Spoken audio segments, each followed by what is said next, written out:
Bueno, como ya rezamos, no voy a volver a rezar.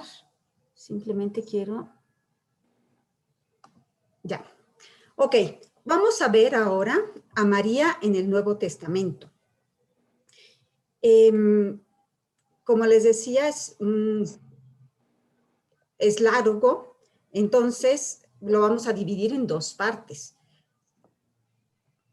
Hoy, bueno, antes de eso, decirles que de los 27 escritos que conforman el Nuevo Testamento, solo en 4 de ellos se nombra a María con su nombre, ¿no? Con María.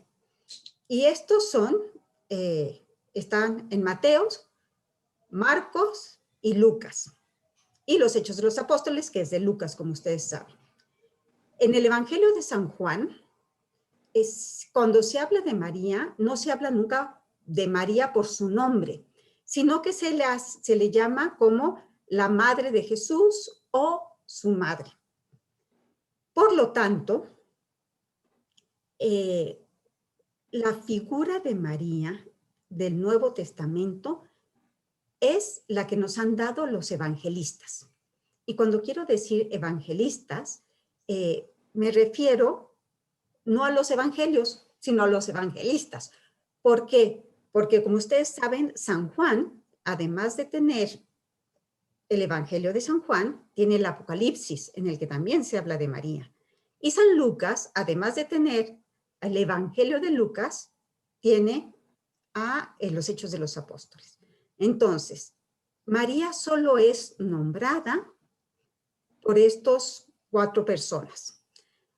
Es cierto que San Pablo, en una ocasión en Gálatas, dice que Jesús es nacido de una mujer, nacido bajo la ley. Pero es todo lo que dice. Realmente, la mariología viene de los evangelistas. Y lo que vamos a hacer nosotros es ir cada evangelista nombrando lo que dice de María. Y hoy espero ver a Mateo, Marcos y Lucas. ¿Ok? Vamos a empezar con San Marcos. San Marcos es el evangelista que menos habla de la Santísima Virgen. Y en todo su evangelio solo aparece María en 2 pasajes. Y en estos 2 pasajes nos comunica en realidad lo que terceras personas, o sea, otras personas, pensaban y decían de María. Y además, esas personas son personas incrédulas, enemigas de Jesús, o que, pues sí, no creían en Jesús. Y en ellos, simplemente en estos 2 pasajes, simplemente se comprueba cómo a Jesús se le conocía simplemente como el hijo del carpintero o el hijo de María. Y el que Jesús fuera hijo de María o fuera hijo del carpintero, pues hacía que muchos dudaran de que realmente fuera el Mesías, ¿no? Ya vemos como muchos dicen, bueno, y de Nazaret puede venir algo bueno. Entonces, realmente el que Jesús fuera hijo de María y de José solamente servía para afirmarse a los que no creían en su incredulidad. Y vamos a ver estos 2 textos. Y están aquí. Dice en Marcos 3. Perdón, estos pasajes también se van a encontrar en Lucas y en San Mateo, con unas pequeñas variantes, pero aquí los vamos a ver en Marcos. Vinieron su madre y sus hermanos, y quedándose fuera, le mandaron llamar. Se había sentado gente a su alrededor y le dicen, mira, tu madre y tus hermanos te buscan allá afuera. Él replicó, ¿quién es mi madre y mis hermanos? Y mirando en torno a los que se habían sentado a su alrededor, dijo, aquí tenéis a mi madre y mis hermanos. El que haga la voluntad de Dios, ese es mi hermano, mi hermana y mi madre. Este es el primer pasaje. Y el otro está en Marcos 6. Dice, se marchó de allí y fue a su tierra. Cuando llegó el sábado, se puso a enseñar en la sinagoga, y los muchos que le oían se admiraban diciendo, ¿de dónde le viene todo esto? ¿Y qué sabiduría es esta que se le ha dado? ¿Y tales milagros hechos por sus manos? ¿No es este el carpintero, el hijo de María, y hermano de Santiago y José y Judas y Simón? ¿Y no están sus hermanas aquí con nosotros? Y se escandalizaron de él. Ok, entonces vamos a ver estos dos pasajes. En primer lugar, hay que decir que la actitud de Jesús en el primero pudiera parecernos como de poco aprecio hacia su madre, de poco cariño hacia su madre y a sus parientes. Sin embargo, este pasaje más bien está dirigido a que los lectores se sientan también familia de Jesús si hacen la voluntad de Dios. Si ustedes se acuerdan, dice, ¿quién es mi madre y mis hermanos? Y mirando en torno a los que se habían sentado alrededor, dijo, aquí tenéis a mi madre y mis hermanos. El que haga la voluntad de Dios, ese es mi hermano, mi hermana y mi madre. O sea que nosotros, si hacemos la voluntad de Dios, también podemos considerarnos parentela de Jesús. Somos familia de Jesús.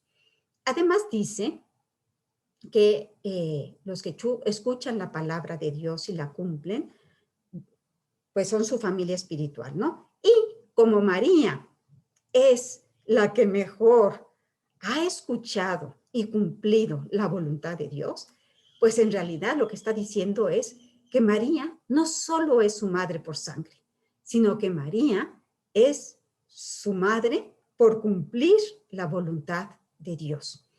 Es como una bienaventuranza de María, como diciéndole, María es mi madre más porque cumple y hace la voluntad de Dios que por haberme llevado en su seno. Y también en el segundo pasaje se habla de los hermanos y las hermanas de Jesús. Este pasaje para muchos pues les puede causar un poco de confusión. Yo me acuerdo de una amiga en el colegio que decía que si tenía hermanas, pues entonces no había sido hijo único. Y es que es un desconocimiento de la manera de hablar de los judíos. En la cultura hebrea, los hermanos son los parientes. Es como que nosotros decimos primos hermanos. Bueno, pues para ellos le quitan el primo y todos son hermanos.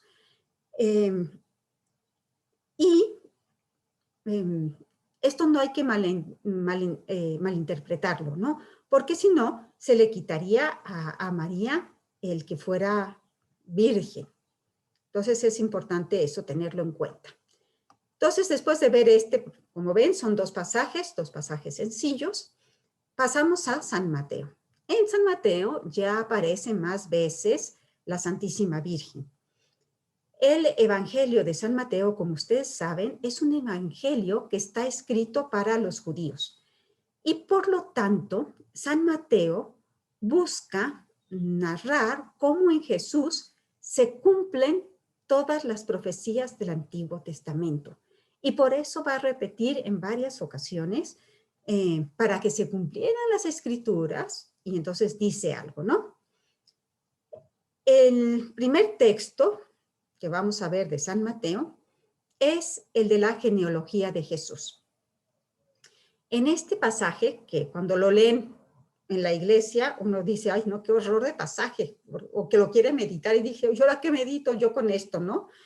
Abraham engendró a Jacob, y Jacob engendró, y ahí se va, ¿no? Puros nombres.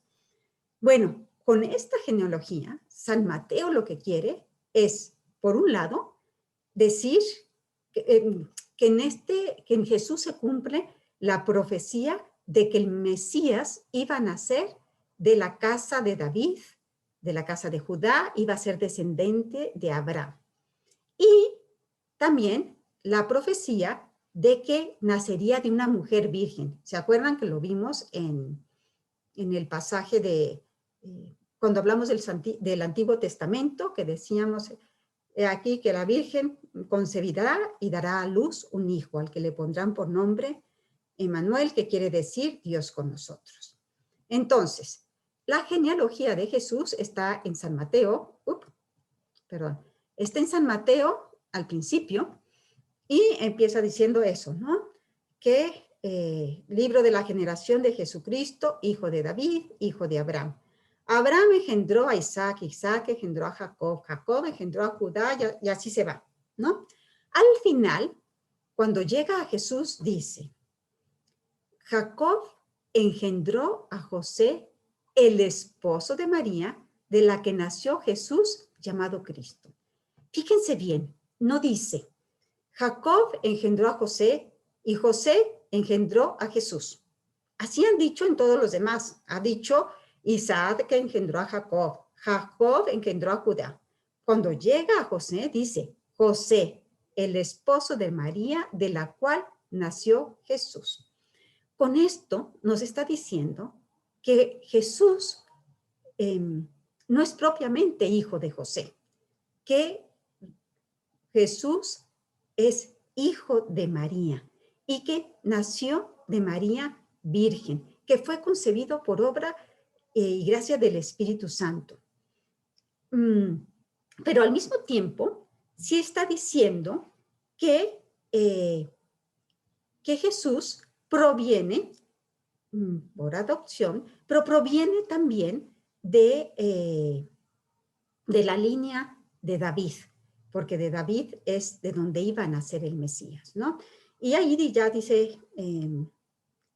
dice San Mateo, todo esto sucedió para que se cumpliese lo que había dicho el Señor por medio del profeta. Mirad, Ana, perdón, ¿puedo interrumpir un poquito? Dará a luz un hijo y le pondrá por nombre Emmanuel, que significa Dios con nosotros. Entonces, este es el primer pasaje. Luego, Ana. ¿sí? Ay, soy Ana Luisa. Oye, nada más quería preguntarte, es que yo siempre he tenido esa duda. ¿Por qué no mencionan que María es descendiente de David también? Sí, pero acuérdate que allí lo que importaba era el hombre. Ok. ¿Sí? Por eso. Ok, gracias. De nada. Entonces, y después, perdón, ya que he hablado de la genealogía de Jesús, para dejar claros estas dos cosas, que se cumplen estas dos profecías, dice, la generación de Jesús fue de esta manera. Estando María, su madre, desposada con José, antes de que estuvieran juntos, ella se encontró encinta por obra del Espíritu Santo. Estos versículos dan por algo como conocido la concepción virginal de María, porque dice, antes de que estuvieran juntos. Entonces, vuelve a subrayar que el hijo que María está esperando es hijo de Dios, que ella se encuentra encinta, es virgen, que ella se encuentra encinta antes de que conviviera con José, que es el Espíritu Santo el que por medio del cual ha engendrado a Cristo. Y vuelve a subrayar la profecía de Isaías. Y luego dice, después se acuerdan de que más adelante le dice a José, parirá un hijo y tú le pondrás el nombre de Jesús. El padre es quien daba el nombre al hijo. Si el padre no daba el nombre al hijo, quería decir que sospechaba que su mujer se había metido con otro y que no era su hijo. Realmente, por eso cuando está con Isabel y que Zacarías se ha quedado mudo y le preguntan a Isabel, bueno, Isabel dice que su nombre va a ser Juan, pues hasta que el padre dice que realmente su nombre va a ser Juan, no le hacen caso a Isabel, porque el padre era quien daba el nombre a su hijo. Entonces, cuando el ángel se le aparece, le dice, parirá un hijo y tú le pondrás el nombre de Jesús. Con esto estaba subrayando la importancia de la paternidad jurídica de José, que él sí venía descendiente, también María, pero acuérdense que el que importaba era el varón. Y, ¿cómo se llama? Que José sí descendía de David. Y por eso el ángel le dice que lo acepte legalmente como si fuera su hijo.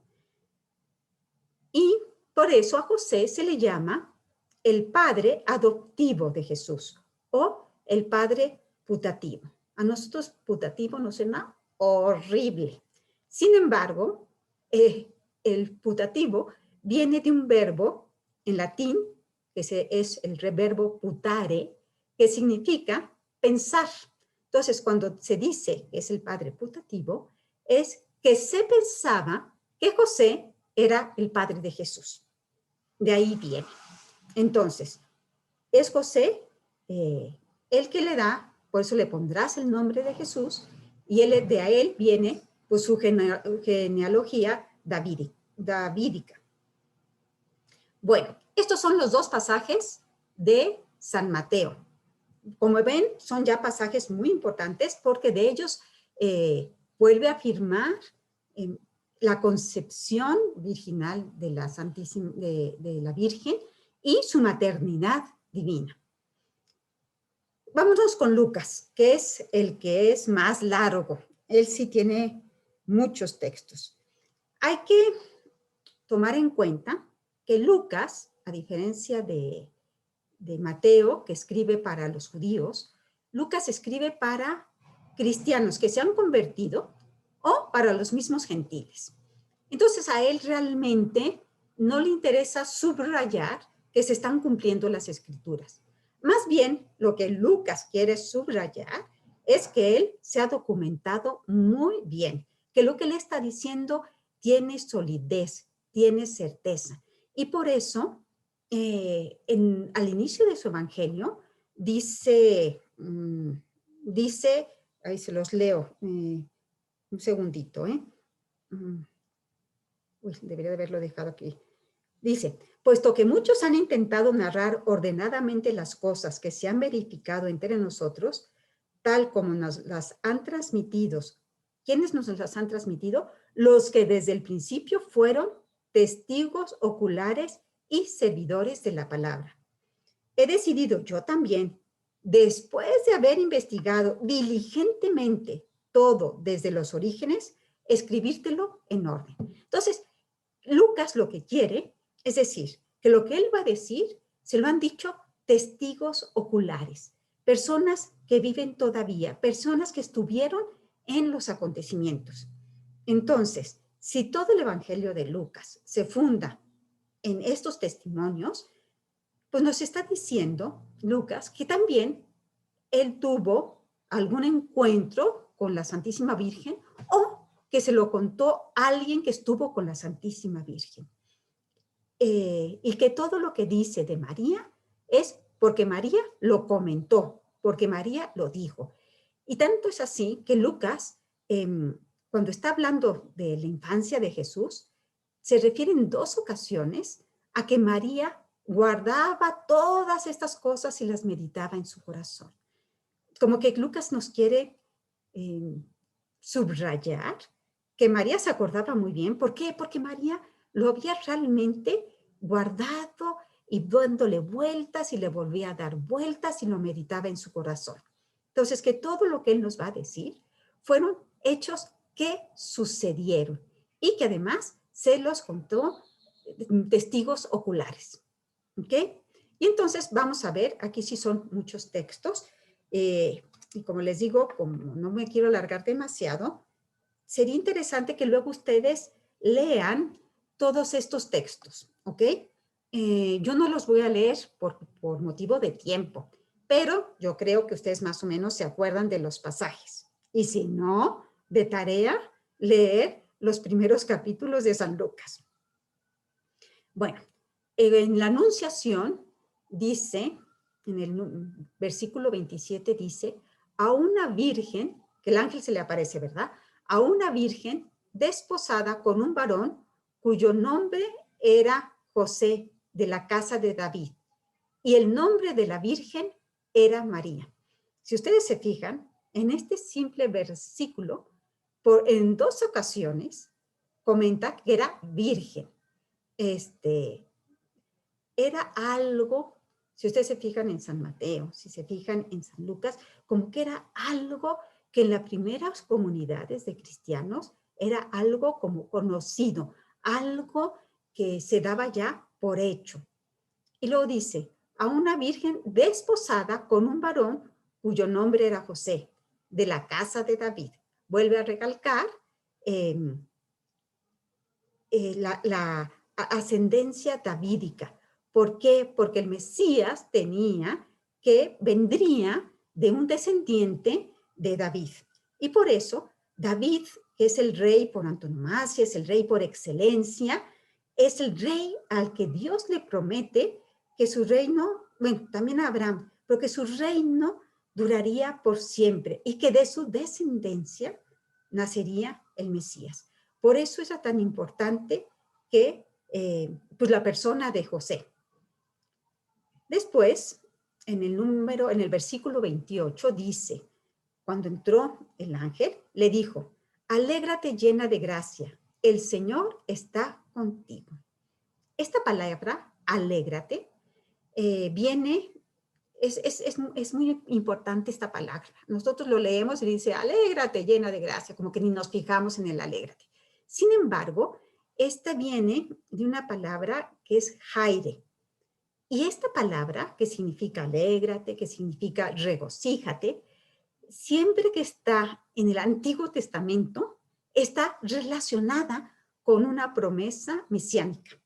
Y entonces, por ejemplo, si vemos en Zacarías 9:9 dice, exulta, hija de Sión, salta de júbilo, hija de Jerusalén, pues viene a ti tu rey, justo y salvador. Se está hablando, como ustedes se ven, del Mesías. Y cuando se habla de este júbilo, de esta alegría grande, se refiere al Mesías. Y aquí les pongo también Sofonías 3:14 y al lado les pongo a Lucas para que vean como que son unos pasajes que están muy, muy relacionados. Sofonías fue muchos años antes de Jesucristo y fíjense lo que dice. Dice, alégrate, hija de Sión.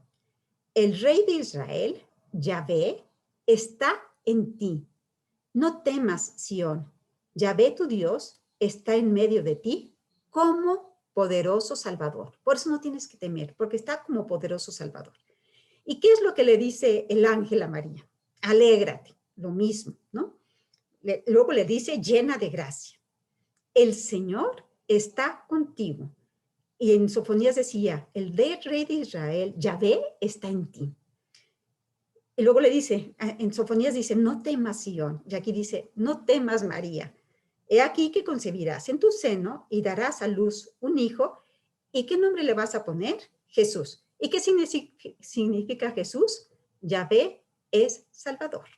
Entonces, si se fijan, pues hay una gran concordancia entre estos dos textos. Y como decíamos, pues está dicho, es una profecía que está pues dicha con mucha antelación. Y en ambas, pero no solo en estos textos que yo les pongo, hay muchos más. Cuando se habla de Jaire, de ese alégrate, de ese regocíjate, siempre está como anunciando esa promesa del Mesías. Luego le dice, llena de gracia.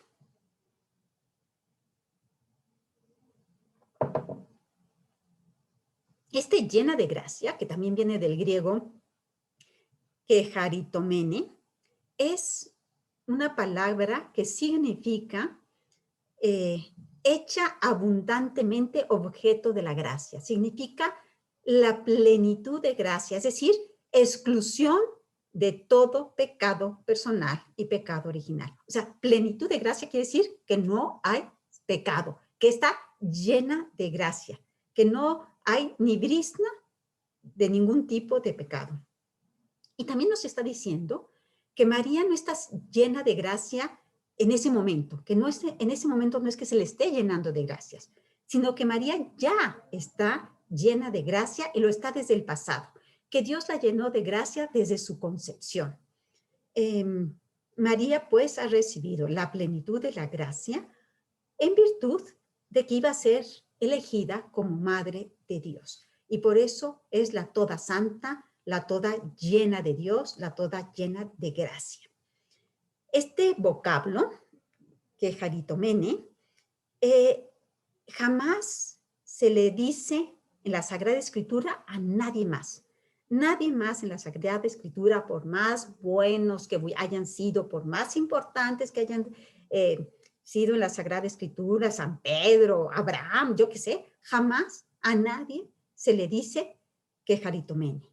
Es decir, aunque hayan sido bautizados, aunque hayan sido bajado el Espíritu Santo, aunque nadie más que a la Santísima Virgen se le da este nombre, de la llena de gracia. Entonces, cuando le dice, alégrate llena, o sea, realmente María sí se turba, porque ¿por qué me estás diciendo semejante cosas, no? Luego le dice, concebirás y le pondrás por nombre. Concebirás, es decir, la gestación, el embarazo, el parto van a ser algo real. No es algo como que de repente después Jesús se aparece. No, no, no. María realmente tuvo en su seno primero un embrioncito y luego un feto. O sea, realmente dio a luz a un bebé, ¿no?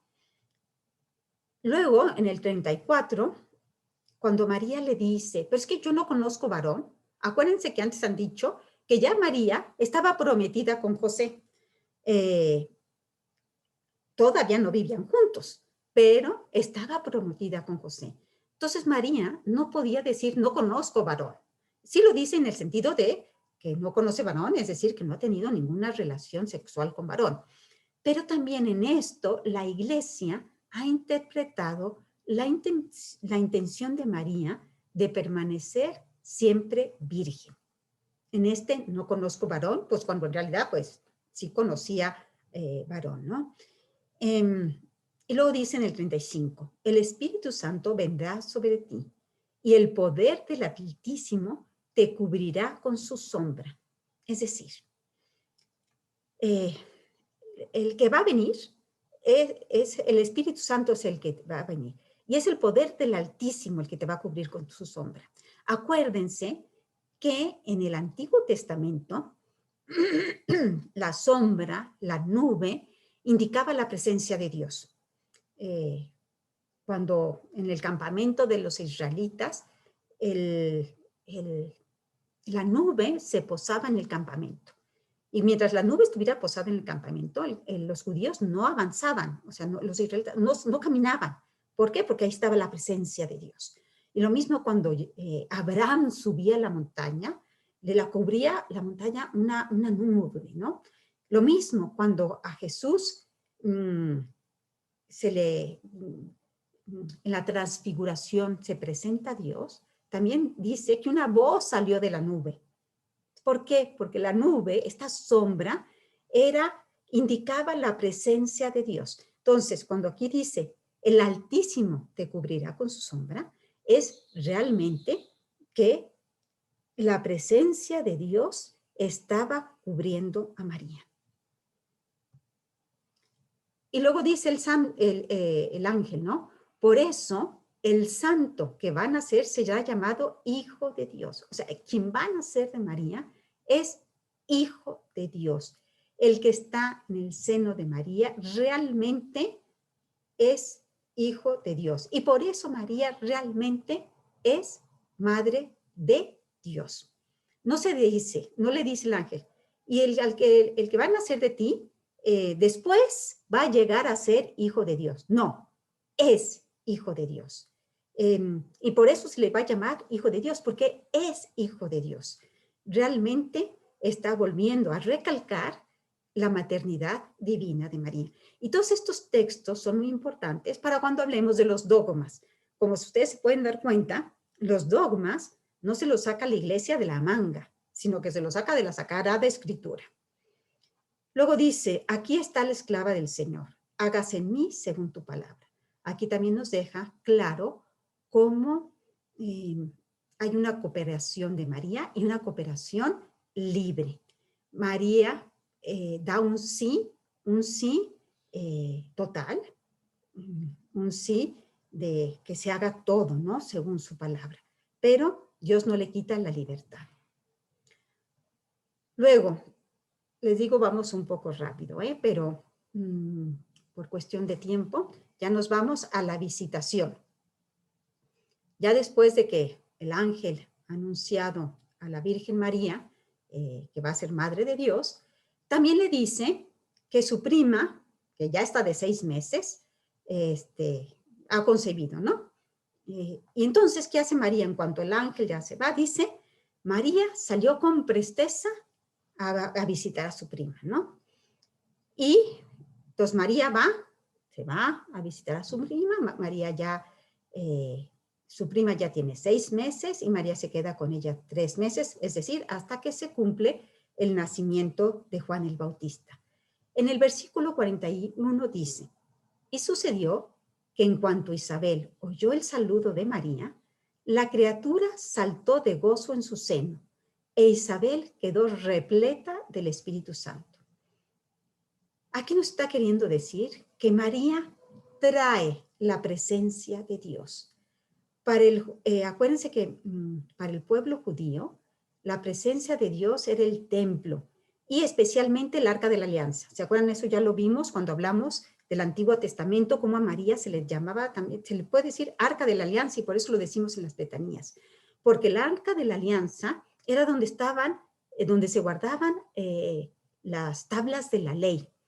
Y ahí para el judío estaba la presencia de Dios. Entonces, realmente, cuando María se presenta, por eso salta de gozo y Juan en el seno de María, e Isabel queda llena del Espíritu Santo, porque María es esa arca que trae la presencia de Dios. Y luego le dice, bendita tú entre las mujeres y bendito el fruto de tu vientre, Jesús. María es bendita, es bienaventurada entre todos los seres humanos porque el fruto de su vientre es una bendición para todos. Esta es la bendita entre todas las mujeres.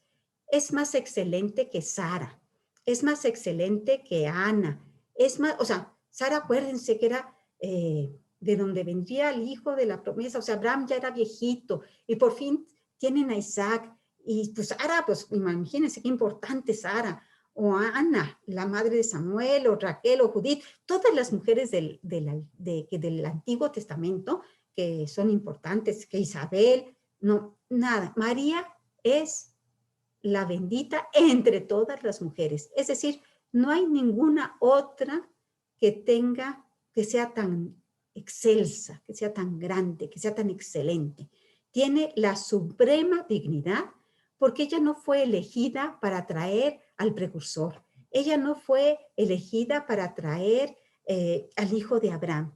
Fue la elegida para la misión más grande, para traer a Dios mismo al mundo. Y le dice Isabel, la madre de mi Señor. Ahí se vuelve a entrever claramente como el reconocimiento de que es la madre de Dios. Se reconoce la maternidad divina. Luego viene el Magnificat. Sería, como les digo, luego ustedes lo leen con calma, pero ya con estos elementos, teniendo en cuenta estos elementos. El texto del Magnificat está inspirado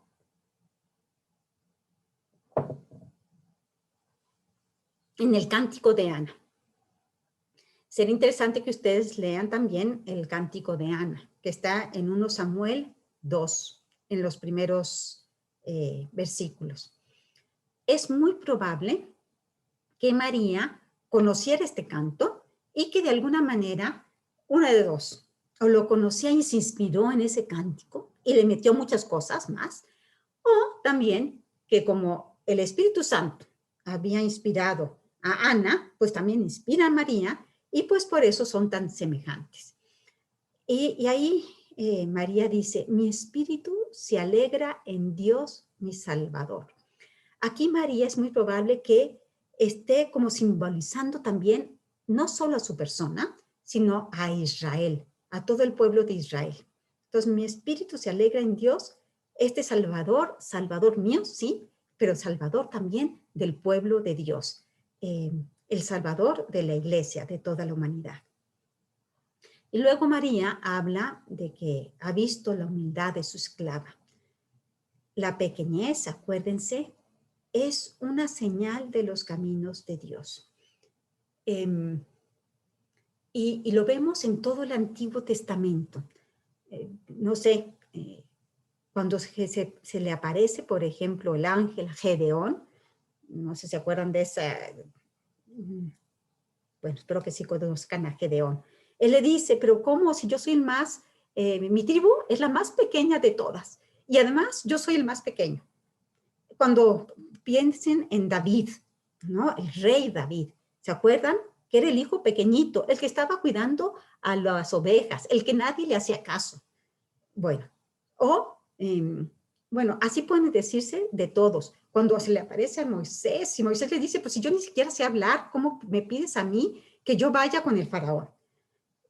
Cuando Jesús también habla de los discípulos, dice, bueno, el que quiera ser grande, que se haga el pequeño. Entonces, la pequeñez es, la humildad es una señal de los caminos de Dios, porque es cuando se muestra el poder de Dios. Si yo me considero grande, poderoso, pues no le estoy dando espacio a que Dios haga su obra. Entonces, realmente, lo que se ha realizado en María es un prodigio de Dios. Y ella es la pequeña, la pobre de Yahvé. Su único tesoro es Dios. Es decir, cuando ella dice la humildad, la pequeñez, lo que está diciendo es que ella no tiene ningún otro tesoro que no sea Dios. Es la Anahuim, es decir, la pobre de Yahvé, uno de los pobres de Yahvé. Cuando Jesús habla de bienaventurados los pobres, pues está hablando de los Anahuim, de estos pequeños para quienes Dios lo es todo, que no tienen ninguna otra riqueza más que Dios. Después pasamos, bueno, seguimos, perdón, en la visitación. Pasamos al versículo donde dice, todas las generaciones me llamarán bienaventurada. Dice, desde ahora me felicitarán todas las generaciones. Es, ahora sí, que una profecía que después vemos que se ha cumplido. Cada vez que nosotros rezamos el Ave María, pues le estamos proclamando bendita. ¿Se acuerdan cómo decimos? Bendita tú entre todas las mujeres y bendito es el fruto de tu vientre, Jesús. Pues realmente, María cuando dice todas las generaciones me llamarán bienaventurada, pues realmente está diciendo una profecía. Y luego también ahí dice, desplegó la fuerza de su brazo. Cuando en el Antiguo Testamento se llama la fuerza del brazo de Dios, se está haciendo referente a esos momentos, en esos momentos como fuertes de la acción de Dios. No sé, cuando se separa el mar en dos, es la fuerza del poder de Dios, del brazo de Dios. Entonces, realmente, María está diciendo que en ella Dios es el que está obrando las maravillas. Pasamos ahora sí al nacimiento de Jesús. Y dice en Lucas 2, ¿no? Está todo el nacimiento, y dice, y parió a su hijo primogénito. Entonces, primero decir parió, es decir, hubo un nacimiento real, parió. Lo que significa la palabra parió, pues eso, ¿no? Eso es lo que pasó con María.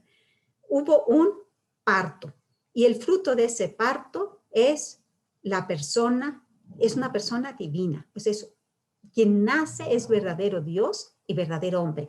Pero acuérdense que la persona es divina, con dos naturalezas. Pero a quien María pare es a una persona y esa persona es divina. Para algunos puede la palabra primogénito puede causarles algún como problema, ¿no? Como diciendo, pues es que si fue el primero, que está queriendo decir que hubo segundos y terceros. No, no, no. Cuando está diciendo primogénito, simplemente está diciendo primogénito, es decir, que es el primero. Y dice primogénito porque acuérdense que para los judíos el primogénito era muy importante. Los segundos, los terceros, los cuartos ya no eran tan importantes. El primogénito era el que tenía que, era tan importante que era el que se tenía que consagrar al Señor y era el que se ofrecían al Señor. Por eso María va al templo después para presentar a Jesús, porque es el primogénito. Con eso quiere decir que es el primero y el único, pero el primero, es el primogénito. Acuérdense que como, pues sí, ¿no? La progenitura era una cosa muy importante en Israel. Entonces, con eso parió a su hijo primogénito, simplemente porque está queriendo decir que es el uno, ¿no? El número uno. Y por eso después María irá al templo a consagrarlo.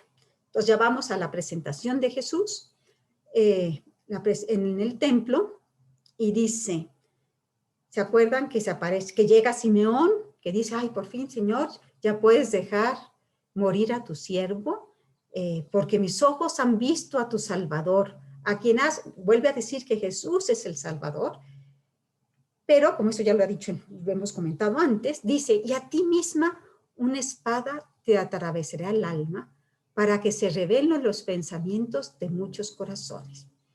Hace referencia a los dolores que sufrirá María y cómo María va a participar de los sufrimientos de su hijo, de Jesús, que va a estar asociada a María de una manera muy particular a la pasión de su hijo. Y después habla, cuando está ya Jesús en medio de los doctores, dice, ¿te acuerdan? Después de que se pierde el hijo y que regresan y que después de 3 días lo encuentran en el templo, se dice ya que Jesús le dice, bueno, no sabías que yo tengo que estar haciendo las cosas de mi Padre, y que Jesús se dice hijo de Dios, porque pues claro, su padre José, pues claramente no era. Dice, María conservaba todas estas cosas meditándolas en su corazón. Habíamos dicho que María realmente guardó todo esto, lo contemplaba, lo meditaba, lo rumiaba en su corazón. Y por eso puede hacer a San Lucas partícipe de esto. Y por último, vamos a hablar de Pentecostés. No está en el Evangelio, pero sí es de San Lucas. Acuérdense que todos los hechos de los apóstoles están escritos por San Lucas. Y como estamos hablando del evangelista, no del Evangelio solamente, también metemos aquí a Pentecostés.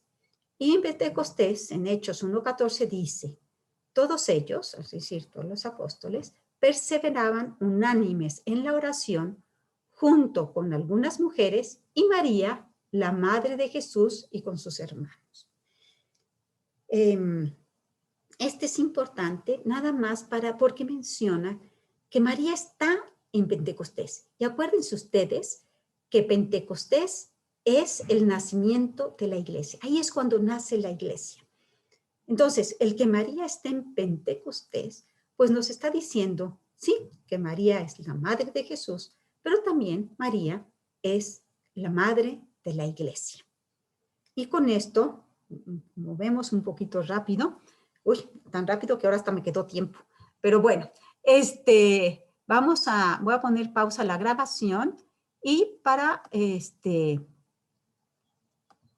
ver si hay preguntas. Ahora sí. No sé si te queden dudas. Ay, no, yo no quiero que esté grabándose.